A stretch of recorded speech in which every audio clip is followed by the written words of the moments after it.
ਹੁਸ਼ਿਆਰਪੁਰ ਫਗਵਾੜਾ ਮਾਰਗ ਤੇ ਰੇਲਵੇ ਫਾਟਕ ਤੇ ਬਣਨ ਵਾਲੇ ਓਵਰਬ੍ਰਿਜ ਦਾ ਨਿਰਮਾਣ ਕਾਰਜ ਰੁਕਵਾਉਣ ਲਈ ਦੁਕਾਨਦਾਰਾਂ ਤੇ ਮੁਹੱਲਾ ਵਾਸੀਆਂ ਵੱਲੋਂ ਸੰਘਰਸ਼ ਦਾ ਰਸਤਾ ਅਖਤਿਆਰ ਕੀਤਾ ਗਿਆ ਹੈ। ਇਸੇ ਤਹਿਤ ਹੀ ਅੱਜ ਦੁਕਾਨਦਾਰਾਂ ਵੱਲੋਂ ਆਪਣੀਆਂ ਦੁਕਾਨਾਂ ਨੂੰ ਮੁਕੰਮਲ ਤੌਰ ਤੇ ਬੰਦ ਰੱਖ ਕੇ ਅਣਮਿੱਥੇ ਸਮੇਂ ਲਈ ਭੁੱਖ ਹੜਤਾਲ ਸ਼ੁਰੂ ਕੀਤੀ ਗਈ।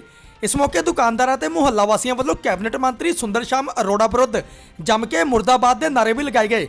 ਪੱਤਰਕਾਰਾਂ ਨਾਲ ਗੱਲਬਾਤ ਕਰਦਿਆਂ ਸੰਘਰਸ਼ ਕਮੇਟੀ ਦੇ ਆਗੂਆਂ ਨੇ ਕਿਹਾ ਕਿ ਰੇਲਵੇ ਓਵਰਬ੍ਰਿਜ ਦੇ ਨਿਰਮਾਣ ਨਾਲ ਨਾ ਕੇਵਲ ਇਕੱਲੇ ਦੁਕਾਨਦਾਰ ਹੀ ਪ੍ਰਭਾਵਿਤ ਹੋਣਗੇ ਬਲਕਿ ਮੁਹੱਲਾ ਵਾਸੀਆਂ ਨੂੰ ਇਸ ਦਾ ਵੱਡੇ ਪੱਧਰ ਤੇ ਪਰੇਸ਼ਾਨੀਆਂ ਨਾਲ ਸਾਹਮਣਾ ਕਰਨਾ ਪਏਗਾ। ਇਸ ਲਈ ਸਰਕਾਰ ਨੂੰ ਆਪਣੇ ਇਸ ਫੈਸਲੇ ਤੇ ਦੁਬਾਰਾ ਗੌਰ ਕਰਕੇ ਇਸ ਪੁਲ ਦਾ ਨਿਰਮਾਣ ਕਾਰਜ ਰੁਕਵਾਉਣਾ ਚਾਹੀਦਾ ਹੈ। ਉਹਨਾਂ ਕਿਹਾ ਕਿ ਜਦੋਂ ਤੱਕ ਸਰਕਾਰ ਵੱਲੋਂ ਉਹਨਾਂ ਦੀ ਇਹ ਮੰਗ ਮੰਨੀ ਨਹੀਂ ਜਾਂਦੀ ਉਦੋਂ ਤੱਕ ਉਹਨਾਂ ਵੱਲੋਂ ਸੰਘਰਸ਼ ਜਾਰੀ ਰੱਖਿਆ ਜਾਵੇਗਾ।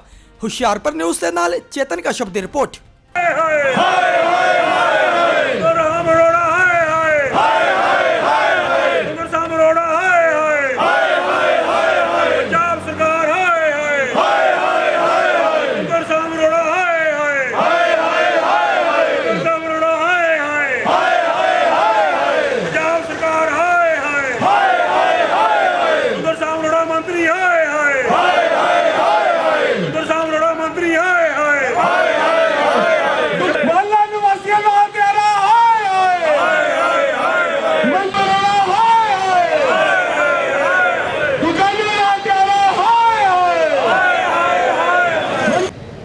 सर अज भुख हड़ताल की जा रही है तुहाडे वल्लों पुल नूं रुकवाउण लई की कहना चाहोगे? सर मैं यही सब नूं बेनती करना चाहूँगा जिहड़ा 400 का 400 दुकानदार अज अपनी दुकानां बंद करके इस ब्रिज के मसले अंदर सारे एक जगह ते इकट्ठे होए आ। मंत्री जी नूं हुण ये समझना चाहिए वा कि लोकां दी डिमांड दे विरुद्ध यदि वो ब्रिज बनाऊगे तो उन्हां दा साडा नुकसान नहीं हो करूगे।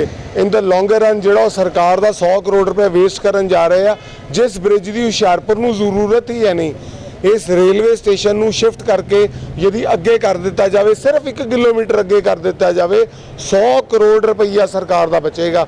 पूरा 100 करोड़ पंजाब की खुशहाली लई पंजाब की डिवेलपमेंट लई कैप्टन अमरिंदर सिंह नूं खर्चना चाहिए ना कि इस ढोंगी मंत्री के बहकावे अंदर आके 100 करोड़ रुपया सरकार का बर्बाद करना चाहिए।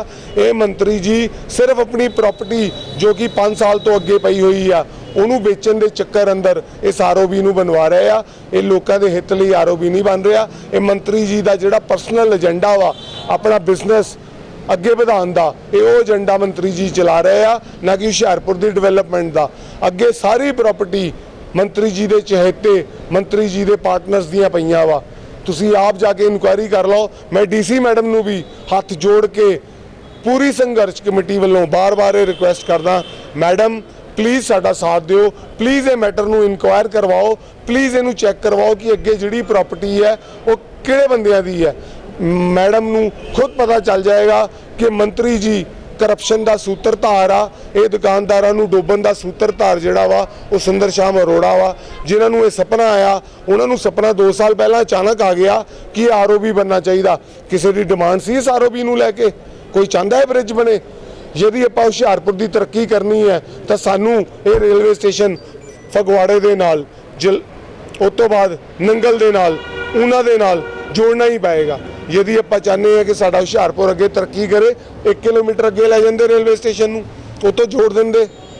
इत्थों पॉसिबल है शहर नूं चीरना पएगा यदि तुसीं रेलवे स्टेशन नूं होर जगह ते जोड़ना है।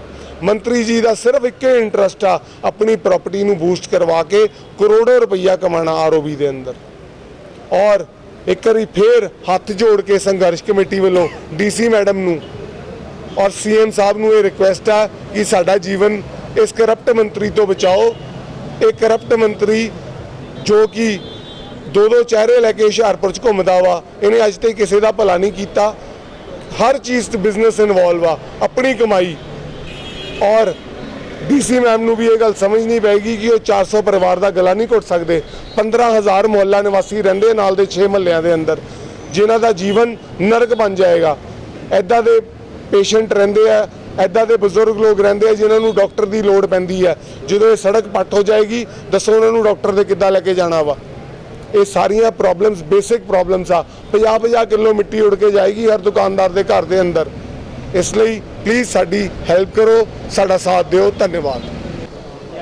ਸਰ ਇਸ ਤੋਂ ਪਹਿਲਾਂ ਵੀ ਸੰਘਰਸ਼ ਕੀਤਾ ਗਿਆ ਸੀ ਤੁਹਾਡੇ ਵੱਲੋਂ, ਉਹਦਾ ਕੀ ਪ੍ਰਭਾਵ ਪਿਆ, ਕਿੰਨਾ ਕੁ ਅਸਰ ਹੋਇਆ ਉਹਦਾ? ਅਸੀਂ ਤਕਰੀਬਨ 1 ਮਹੀਨੇ ਤੋਂ ਸੰਘਰਸ਼ ਕਰ ਰਹੇ ਹਾਂ। ਪਹਿਲਾਂ ਧਰਨਾ ਵੀ ਦਿੱਤਾ ਗਿਆ, ਮੰਤਰੀ ਸਾਹਿਬ ਨੂੰ ਮੈਮੋਰੰਡਮ ਵੀ ਦਿੱਤਾ ਗਿਆ, ਡੀਸੀ ਮੈਮ ਨੂੰ ਮੈਮੋਰੰਡਮ ਦਿੱਤਾ ਗਿਆ, ਪਰ ਉਹਦਾ 1% ਅਸਰ ਨਹੀਂ ਹੋਇਆ, ਜਿਸ ਕਰਕੇ ਸਾਨੂੰ ਮਜਬੂਰਵਸ ਅੱਜ ਇਹ ਭੁੱਖ ਹੜਤਾਲ ਦਾ ਸਟੈਪ ਚੁੱਕਣਾ ਪਿਆ।